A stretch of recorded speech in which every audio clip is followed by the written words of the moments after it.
Hello students, मैं पीयूष राजपूत और आपका अपना चैनल पीयूष कोचिंग क्लासेस। जैसे बच्चों हमारी केस स्टडी क्वेश्चंस की सीरीज चल रही है और आज हम शुरू करने जा रहे हैं अपने चैप्टर बायोमोलिक्यूल्स के पैसेज को।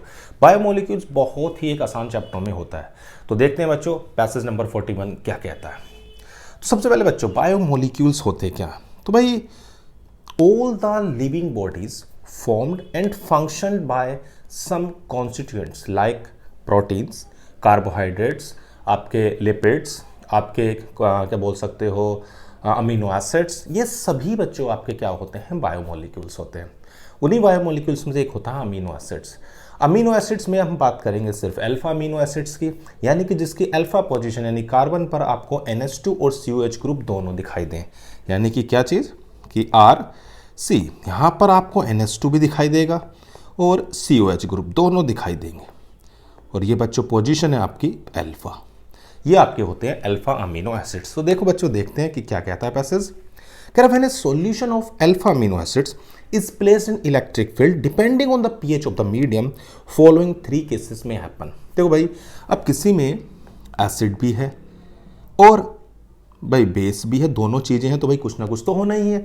तो जब आप एल्केलाइन सॉल्यूशन में रखते हो तो alpha amino acid as an anion यानी कि सेकंड की तरह करता है, यानी कि निगेटिवली चार्ज हो गया। अब निगेटिव है तो जब आप किसी इलेक्ट्रिक फील्ड के इन्फ्लुएंस में से रख रहे हो तो किधर जाएगा? सिंपल सी बात है, पॉजिटिव की ओर ही जाएगा, तो ये एनोड की ओर माइग्रेट करता है।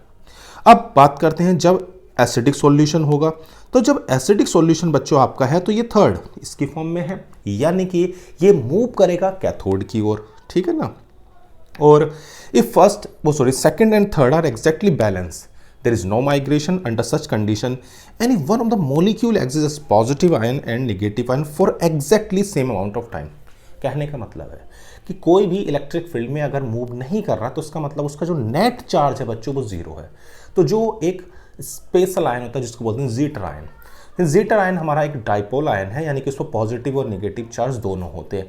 तो अगर मैं उसे एक ऐसे पीएच में रख दूं जहां पर उसका कोई माइग्रेशन ना हो बच्चों, उसको आप बोलते हो आइसो इलेक्ट्रिक पॉइंट। याद रखना, कोई माइग्रेशन नहीं हो रहा है, ऐसा पीएच आपका बता रहा है आइसो इलेक्ट्रिक पॉइंट, ठीक है।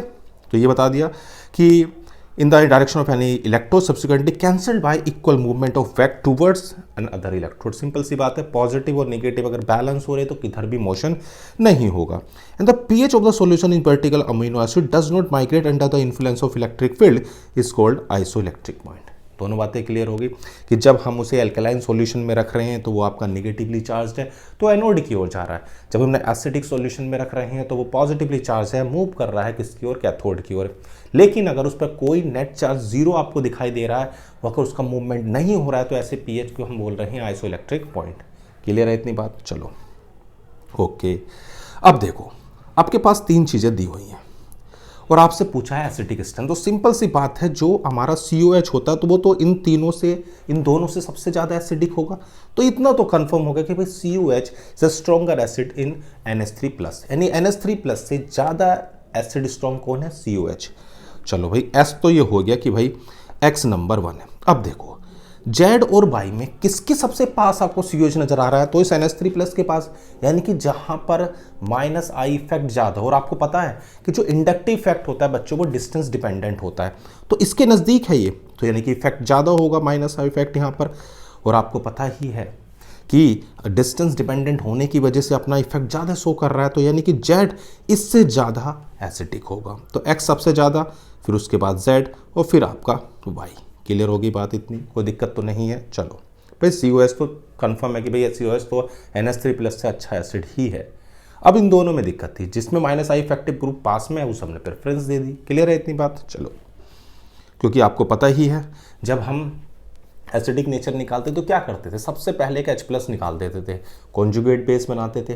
अगर वो कॉन्जुगेट बेस स्टेबल है तो भी एसिड आपका कैसा है? स्ट्रॉन्ग है, यही तो देखते थे। तो -I इफेक्ट उसकी स्टेबिलिटी को बढ़ाता था, किसकी? कॉन्जुगेट बेस की। याद रखोगे? चलो आगे बढ़ते हैं। कह रहा है in aqua solution amino acid है। भाई एक्वा सॉल्यूशन के अंदर जो अमीनो एसिड होता है वो आपका कैसी फॉर्म में होता है? जीटर आयन में होता है ना, डाइपोल। याद रखोगे, डाइपोल यानी कि जीटर आयन। क्लियर है इतनी बात? तो कौन सा है डाइपोल में? D। कोई दिक्कत तो नहीं। चलो, amino acids are less soluble, अभी मैंने आपको बताया सबसे कम सॉल्यूबल कहाँ होगा, जहां पर उसका नेट चार्ज जीरो हो, यानी कि iso electric point. Iso electric point में कोई माइग्रेशन नहीं है, नेट चार्ज उसका क्या आता है, जीरो आ रहा है। नेट चार्ज जीरो है तो भैया सिंपल सी बात है कोई माइग्रेशंस नहीं है, यानी कि सोल्यूबिलिटी सबसे कम है, यानी कि यहाँ पर आइसो इलेक्ट्रिक पॉइंट पर। क्लियर हो गई? Okay. PK and PK two amino acids दोनों दिए हुए, आइसो इलेक्ट्रिक पॉइंट पूछा है तो कोई बात नहीं, दोनों को ऐड करो और उसका एवरेज निकाल दो। तो देखो कितना आता है, तो ये हो गया आपका 12, ठीक है ना, डिवाइड बाई 2 यानी कि 6। सिंपल सा याद रखोगे, जब भी आपको पीके और पीके2 दोनों दे रखे हैं, दोनों का एवरेज निकालो, डिवाइड बाई दोनों का सम करो, 2 से डिवाइड कर दो, आपके पास आइसो इलेक्ट्रिक पॉइंट आ जाएगा। चलो भाई, तो पैसेज में कोई दिक्कत नहीं, तो अगले पैसेज की ओर बढ़ रहे हैं बच्चों। पैसेज नंबर 42 क्या कहता है? कह रहा है carbohydrates can exist in either of two conformations as determined by the orientation of hydroxyl group about the symmetric carbon farthest from the carbonyl. Okay, अब देखो इसमें आपको क्या याद रखना, सबसे पहले आपको सबसे जो दूर सबसे लास्ट वाला कायरल कार्बन एटम हो उसे देखो, उस कार्बन एटम को आपको ढूंढना है। कायरल यानी कि ऐसा sp3 हाइब्रिडाइज्ड कार्बन एटम जिसमें चारों के चारों ग्रुप डिफरेंट हो, sp3 हाइब्रिडाइज्ड और डिफरेंट ग्रुप रखता हो, उसे आप कायरल बोलते हो। Okay, by convention monosaccharides is said to be D configured hydroxyl attached to the symmetric carbon at CH2 groups on right. Okay, यानी कि जो भी आपका सबसे लास्ट कायरल कार्बन एटम है उसके अगर राइट में OH है, ध्यान रखना कहाँ पर, उसके अगर राइट हैंड साइड में OH है तो उसे आप D, और अगर लेफ्ट में है तो उसे L कॉन्फ़िगरेशन दोगे, कोई दिक्कत तो नहीं है। चलो ओके, तो ये जो आपके D ग्लिसरॉल्डिहाइड और L हैं, ये आपके क्या हैं, ये आपके एनेंसोमर्स हैं। एनेंसोमर्स मतलब जो एक दूसरे की मिरर इमेज तो होते हैं लेकिन सुपर इम्पोजिबल नहीं होते बच्चों, उसको हम एनेंसोमर बोलते हैं। इतनी बात तो क्लियर होगी डी और एल की, यानी कि सबसे लास्ट कायरल कार्बन एटम पर अगर आपका OH राइट में है तो डी और लेफ्ट में है तो उसे एल कॉन्फ़िगरेशन दे रहे हो। Which of the following monosaccharides majority found in human body, याद रखोगे डी टाइप। डी टाइप सबसे ज़्यादा आपकी बॉडी में पाया जाता है। Two functional group presented typical carbohydrate, आपको पता है ये कार्बोहाइड्रेट में दो सबसे ज़्यादा ग्रुप आपके होते हैं, कौन से, आपके एल्डिहाइड और कीटोन, ये तो होते हैं आपके। तो यानी कि आपका सबसे ज़्यादा ग्रुप जो होगा वो ये दोनों होंगे।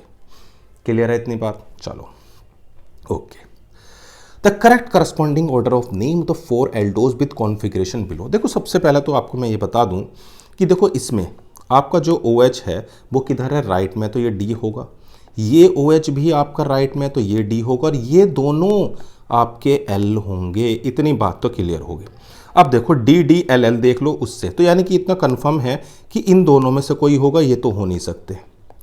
अब इसका नाम मैं आपको बता दूं, इसका होता है एरिथ्रोज, इस वाले का एरिथ्रोज और ये थियोरोज, यानी कि ऐसा ऑप्शन कहाँ है ये। तो आप इसके नाम को याद रखेंगे बच्चों, कॉन्फ़िगरेशन को दिमाग में रखोगे, तो ये कौन सा होगा, डी एरिथ्रोज, ये डी थिरोज, ये एरिथ्रोज और ये थिरोज, ठीक है ना। ओके, ये आप याद रखोगे कि अगर डी कब लगा रहे हैं, जब आपका OH ग्रुप राइट में है, और L कब लगा रहे हो, जब उसका लेफ्ट में है। चलो भाई, तो ये पैसेज बहुत ही आसान था, इसमें हमने दो चीज़ें सीख ली, एक कॉन्फ़िगरेशंस और दूसरा हमने ये सीखा कि जो अमीनो एसिड्स होते हैं वो आपके माइग्रेट किधर करते हैं इलेक्ट्रिक फील्ड के इन्फ्लुएंस में, और कब नहीं कर रहे हैं, जिसको हम नाम दे रहे थे आइसो इलेक्ट्रिक पॉइंट।